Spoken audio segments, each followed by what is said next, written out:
வணக்கம் மக்களே, welcome to our channel ST Kannanthonam. நம்ம இன்றைக்கி எங்கே வந்திருக்கோம்னா கும்பகோணம் தான் வந்திருக்கோம். கும்பகோணத்தில் வெத்தலை ஃபார்முக்கு தான் வந்திருக்கோம். இங்கே பார்த்தீங்கன்னா வெள்ளை வெத்தலை ஃபார்ம் பண்ணிட்டு இருக்காங்க. அதாவது வெத்தலையில் பார்த்தோன்னா 3 வெரைட்டிஸ் இருக்குது. வெள்ளை வெத்தலை, பச்சை வெத்தலை, கமார் வெத்தலை சொல்லுவாங்க. கும்பகோணத்தில் விளைவிக்கிற வெத்தலை பார்த்தீங்கன்னா வெள்ளை வெத்தலை தான் மோஸ்ட்லி அங்கே கல்டிவேட் பண்ணுவாங்க. ஸோ அதை தான் நம்ம பார்க்க போகிறோம். அங்கே எப்படி இருக்குது பிளான்ஸு, ஸோ எந்த மாதிரி இருக்குது இலைகள், எந்த மாதிரியான ஃபார்மிங் பண்ணிட்டு இருக்காங்க அப்படின்றத பார்க்கலாம் வாங்க. இது வரைக்கும் நம்ம சேனலை சப்ஸ்கிரைப் பண்ணாதவங்க சப்ஸ்கிரைப் பண்ணிக்கோங்க. உங்கள் ஃப்ரெண்ட்ஸ்க்கும் ஷேர் பண்ணுங்கள். நம்ம சேனலை சப்போர்ட் பண்ணுங்கள். Let's get into the video. நம்ம இப்போ பார்க்குறது வெள்ளை வெத்தலை. இந்த வெள்ளை வெத்தலை எப்படி ஃபார்மிங் பண்ணியிருக்காங்க அப்படின்னு பார்த்தோன்னா இந்த மாதிரி வி ஷேப்பில் நமக்கு இந்த மாதிரி கொம்புகளை நட்டுருக்காங்க. இதில் பார்த்தீங்கன்னா முருங்கை மரமும் அகத்திக்கீரையும் மோஸ்ட்லி போட்டிருக்காங்க. அதாவது மோஸ்ட்லி பார்த்தீங்கன்னா இங்கே அகத்திக்கீரை தான் இருக்குது. ஏன்னா இந்த முருங்கை மரமும் அகத்திக்கீரையும் தான் நல்ல ஒரு குளிர்ச்சியான ஒரு தன்மையை கொடுக்குமா இந்த இடத்துல. அது மட்டும் இல்லாமல் இது ரொம்பவுமே நல்ல ஒரு ரிசல்ட்டு கொடுக்குது. இந்த வெள்ளை வெத்தலை பார்த்தோன்னா லைட் க்ரீன் கலரில் இருக்கும். வெள்ளை வெத்தலைனா ஒயிட் கலரில் இருக்காது. இது பார்த்திங்கன்னா காரத்தன்மை கம்மியாக இருக்கும். இந்த வெத்தலை தான் நம்ம ஷாப்லலாம் வாங்குவோம்.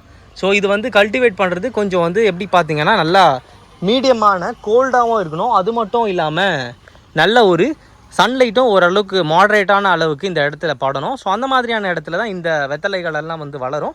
ஸோ இது பார்த்திங்கன்னா இந்த மாதிரி கொம்பில் இந்த மாதிரி கட்டியிருப்பாங்க. ஸோ இது மாதிரி ஃபுல்லாகவே அந்த மாதிரி ஒரு 9 அடி ஹைட்டுக்கு கட்டியிருக்காங்க. 9 அடி 11 அடி கூட போயிருக்கு சில வெத்தலைங்கள்லாம். ஸோ இதில் வேறு முடிச்சுக்களும் இங்கெல்லாம் இறங்கியிருக்கும் பாருங்கள். இது பார்த்திங்கனாலே உங்களுக்கு நல்லா தெரியும். இந்த வெத்தலையை சாப்பிட்றதுனால நமக்கு கோல்டு பிடிக்காது மோஸ்ட்லி.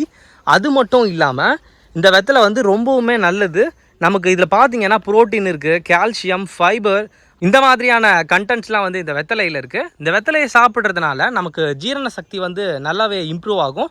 அது மட்டும் இல்லாமல் இதை அந்த காலத்தில் பார்த்திங்கன்னா சாப்பிட்டு முடித்ததும் வெத்தலை போடுற பழக்கம் நிறைய பேருக்கு இருக்கும். நம்ம பார்ப்போம், தாத்தா பாட்டிலாம் வெத்தலை போடுற பழக்கத்தை கண்டிப்பாக வச்சுருப்பாங்க. அது எதனால் அப்படின்னு பார்த்தோன்னா இந்த வெத்தலை நல்ல ஒரு செரிமானத்துக்கு நல்ல ஒரு விஷயமா இருக்கும். அதாவது நம்ம உடம்புல இருக்கக்கூடிய தேவையில்லாத நச்சு பொருட்களை எடுக்கக்கூடிய அந்த தன்மை இந்த வெத்தலையில் இருக்குது. ஸோ இதில் காரத்தன்மையும் கம்மியாக இருக்கிறதுனால இந்த வெத்தலையை மோஸ்ட்லி எடுத்துப்பாங்க. நீங்கள் இந்த வெத்தலையை இன்டேக் பண்ணுறீங்கன்னா கொட்டைப்பாக்கும் வெத்தலையும் வச்சு மடித்து சாப்பிட்டீங்கனாலே போதுமானது. அதுவே ஒரு நல்ல ஒரு சுவை கொடுக்கும், நமக்கு நல்ல ஒரு ஃப்ளேவராகவும் இருக்கும். இது அடிக்ஷன் அந்த மாதிரி கிடையாது. இது நல்ல ஒரு மெடிசனாகவும் இருக்கும், நல்ல ஒரு ஃபுட்டாகவும் இருக்கும். சரி, இந்த வெள்ளை வெத்தலை எப்படி இருக்கும் பார்க்குறதுக்கு அப்படின்றத நான் உங்களுக்கு சொல்கிறேன். எந்த மாதிரி இந்த வெள்ளை வெத்தலையை நம்ம கண்டுபிடிக்கிறது அப்படின்றத பார்க்கலாம். இப்போ பார்த்தீங்கன்னா வெள்ளை வெத்தலை இந்த மாதிரி தான் லைட் க்ரீன் கலரில் இருக்கும். பார்த்தீங்கன்னா ஃபுல்லாகவே லைட் க்ரீன் கலரில் இருக்கும். இந்த இலைகளை நீங்கள் திருப்பி பார்த்தீங்கன்னா இங்கே பாருங்கள், இந்த மாதிரி ஃபுல்லாக லைட் கலரில் தான் இருக்கும். இதுவே நம்ம கமார் வெத்தலை இல்லை பச்சை வெத்தலை அது எடுத்தோம்னா க்ரீன் கலரில் இருக்கும், அதாவது டார்க் கலரில் இருக்கும். இந்த கமார் வெத்தலை பார்த்தீங்கன்னா கொஞ்சம் கருப்பு நிறம் கலந்தது போல் இருக்கும், நல்லா டார்க் கலரில் இருக்கும். அதுதான் நம்ம கமார் வெத்தலைன்னு சொல்லுவோம். இது எதனால் இந்த மாதிரி முருங்கை மரம், இந்த மாதிரி அகத்திக்கீரை அதெல்லாம் போடுறாங்கன்னா நல்ல குளுமையான ஒரு என்விரான்மெண்ட்டை இந்த வெத்தலைக்கு இது ரெடி பண்ணி கொடுக்கும். மக்களே, நீங்களும் இந்த மாதிரி ஹெவி ஃபுட்ஸ் அந்த மாதிரி எடுத்துக்கிறீங்கன்னா வீக்லி ஒன்ஸாக அது வெற்றிலை போடுற அந்த பழக்கத்தை எடுத்துக்கோங்க. ஸோ அந்த மாதிரி எடுத்துக்கிறதுனால நம்மளோட ஹெல்த்தை என்ஹான்ஸ் பண்ண முடியும். ஸோ இதில் நிறைய பலன்கள் இருக்குது, நிறைய விஷயங்கள் இருக்குது. ஸோ நீங்களும் ட்ரை பண்ணி பாருங்கள். நம்மளோட ட்ரெடிஷ்னல் மெத்தட் தான் இது.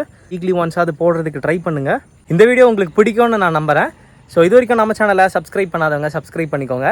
மறக்காமல் உங்கள் ஃப்ரெண்ட்ஸ்க்கும் ஷேர் பண்ணுங்கள். நம்ம சேனலை சப்போர்ட் பண்ணுங்கள். Bye friends.